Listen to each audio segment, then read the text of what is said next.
Hello humans, Psycat here, talking to you now to bring some neat ideas to the table and to start off a new series that I'm hoping to elaborate and expand on. I've always wanted to share my ideas with people, but I just don't have friends that would be interested in them. But luckily, I have YouTube for that. Even if no one's interested, these ideas will still be out there and never forgotten. And perhaps one day, I'll intrigue someone and now share it to other humans and it'll keep going and going, etc, etc. Anyway, for this video, I wanted to show off a few weapon ideas that I have for the Scout in TF2. I play TF2 all the time and I have so many awesome ideas that I would love to ramble on about, so that's why I'm here. If for some reason you are interested and you want to see more in the future, then let me know below and subscribe. I'm definitely planning on doing more of these whenever I can, and I'm kinda excited to see this series grow. So without further ado, let me bore you to death. So, as you'd expect, I thought I'd start out with a new primary weapon concept, as you would. I always love weapons and abilities that emphasize the specific playstyle for a character, and this weapon is one of them. Looking at the Scout and seeing his style of play, he's the kind of class that's meant to use his high mobility to flank the enemy and attack the backline, eliminating key targets and getting the out of dodge. This is where the hit and run comes in. I've no doubt the choice of name isn't exactly original, but I'd like to see the discussions about these stats. This gun is similar to the Force of Nature and the Soda Popper, being a two-shot scattergun that fires quickly in bursts, but reloading more often. Unlike the other two though, this double-barrel shotgun is strictly more damaging and caters towards a hit-and-run tactic. Starting with the upsides, this gun has two that apply only when the gun is active, meaning Scout has to have the gun in hand for it to work. So, starting off, while active, upon using alt fire, otherwise known as secondary fire or right click, shoot 2 shots instead of 1, dealing damage on each shot with 25% increased bullet spread, and upon receiving a kill, Scout gains a 25% speed boost and invisibility for 5 seconds. So on paper these stats already seem quite OP, and well, they probably are, but ignore that. We'll take a look at the downsides before judging this weapon so quickly. So, as I said earlier, this weapon has a minus 66% clip size, meaning it only has 2 shots instead of the usual 6 of the scattergun. So it's just like the Force of Nature Soda Popper in that regard. But it also holsters a minus 30% reload speed, plus 15% bullet spread, and a minus 25% damage penalty. So already you can see there are some pretty detrimental downsides to using this weapon's damage output. And upon using alt fire, Scout receives 15% increased damage vulnerability for 2 seconds. This is kind of meant to punish the Scouts that consistently miss their shots with this weapon, especially the alt fire shots. So this last downside is meant to deter Scouts from spamming the alt fire when fighting people head on, especially since you also reload much slower during this time. This gun is primarily meant to be an assassination tool used to get a quick kill then get out, similar to how Spy works. The main problem with this gun is that it struggles to engage people head on in fights, meaning Scout 1v1s will most likely not be in your favour, and you can't just run around a heavy and expect to kill him quickly. You have to understand that this gun does not work in extended engagements,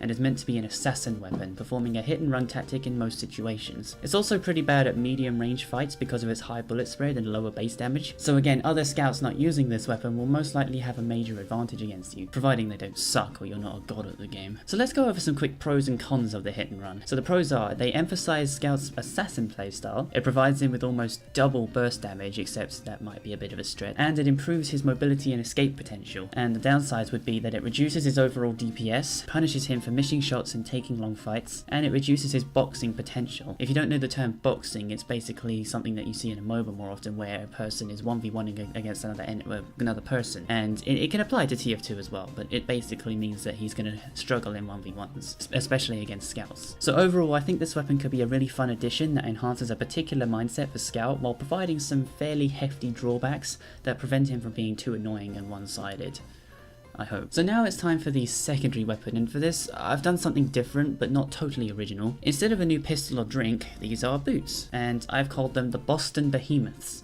and you'll see why in a second. So I've talked about weapons that emphasize playstyles, but what about weapons that alter playstyles? Weapons such as the Gunslinger, Dead Ringer, and Huntsman are good examples, so these are kind of the same for the Scout, even though he already has the short stop and bomb. Okay, stats. So when equipped, these boots provide plus 25 extra health, plus 20% explosive resistance, and plus 15% bullet resistance. They also come with a bonus passive, Scout becomes immune to all types of crowd control, so that includes knockback, slows, air blast, etc. So already you can see that these boots turn Scout into quite a tough guy, providing him with bonus health and damage resistance. And I understand Scout has had a difficult history when it comes to anything improving his survivability, but trust me, this time he should have some notable enough drawbacks to this one. So the boots also provide a minus 20% movement speed penalty, and they remove his ability to double jump. But if you use the atomizer with this weapon, it brings back the double jump, but you can't do the triple jump. And the boots also come with a 20% falling damage vulnerability, which means that Scout kinda can't take those massive jumps off of high buildings and things that he usually can,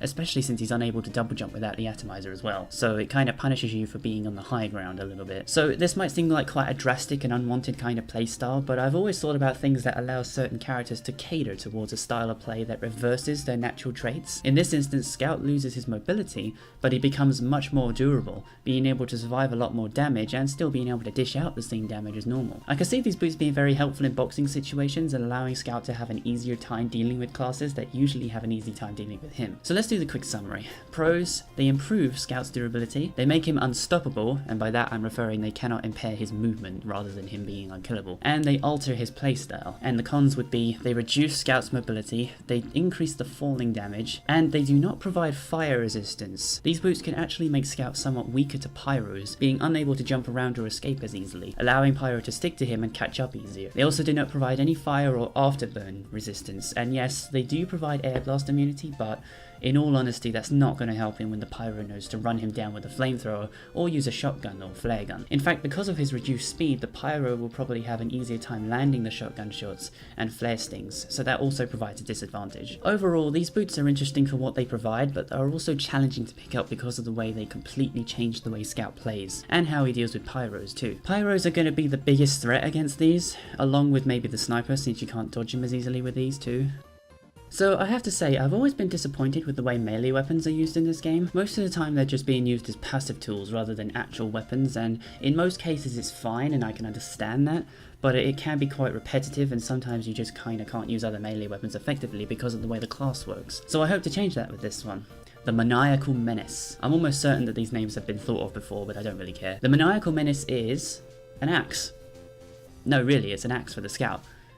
Okay, let's just start. This weapon is meant to allow Scout to become more of a threat in melee combat, and also reward him for engaging in melee combat more often. On hit, gain a stack of 5% movement speed and 5% swing speed. Stacks up to 6 times and last 4 seconds, and stacks reset upon each hit. If you don't know what stacking means, it's basically another thing that is used in MOBAs, where if an item provides you a stack, that stack gives you a special effect, and you can have multiple stacks of the same effect, meaning the effect will become stronger and stronger per stack, and usually you would also have a limit to these stacks, and each stack would have a set duration, but that duration would get reset whenever you gain a new stack. And the weapon also provides plus 50% melee range. This kind of weapon is meant to be a fighting weapon that rewards the fighter, rather than just having boring old passive benefits. It's also good for helping Scout be more efficient in melee combat overall, with its increased range and its ability to buff Scout whenever he actually uses it properly. I kinda think that this weapon could also synergize with the Boston Behemoths a fair bit, due to them giving him more survivability in the front line, and the move speed penalty can be negated by the axe.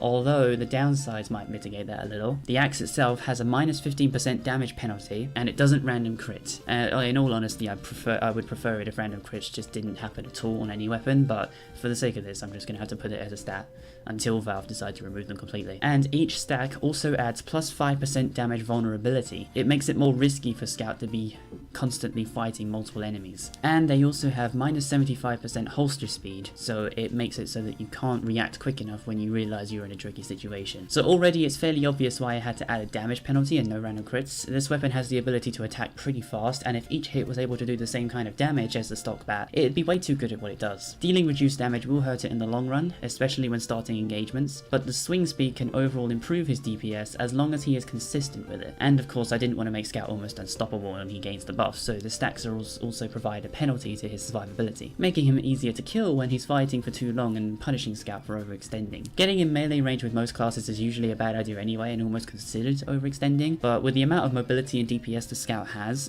I believe it's safe to say that being in melee range is not a massive detriment, and that this weapon can turn that into a decent idea rather than a bad one. Okay, so quick summary. Pros: they allow Scout to be more threatening in melee combat, it improves mobility and DPS, and it improves Scout's hit and run potential. Also also, one more thing, I probably wouldn't advise using the hit and run in conjunction with the maniacal menace, only because the stealth and speed boost gain on kill from the gun only takes effect when you kill with that and not with any other weapon. The axe also holsters slower, so it'll be even slower than it already is. And cons: they lower Scout's survivability, it has lower base damage, and it slows down his reaction time. So overall, this weapon may seem like a bad idea on paper, but if there was ever a chance to test something like this out in a real match, I believe that it could actually end up being enjoyable to use and not too overpowered. Although I would understand if this kind of weapon was annoying to fight against in most classes, and if that was the case, I wouldn't be surprised to see some changes in the future. So this has just been a simple and boring talk video about some ideas that I had, and I'm hoping to do a ton more in the future, so if you actually did like this video and was intrigued about any more ideas I had, feel free to let me know below and subscribe if you wanna. I was also planning to do something similar with Smite as well, so if you like that game too, I'd highly recommend subscribing so you can see what that'll be like too. Anyway, I enjoyed making this video and I hope you enjoyed watching it. Let me know if you agree or disagree with anything I talked about. I enjoy receiving feedback, and if there's any changes you want to suggest about my videos in general, you know where the comment section is. And on that note, I'll be seeing you humans around. Stay cool!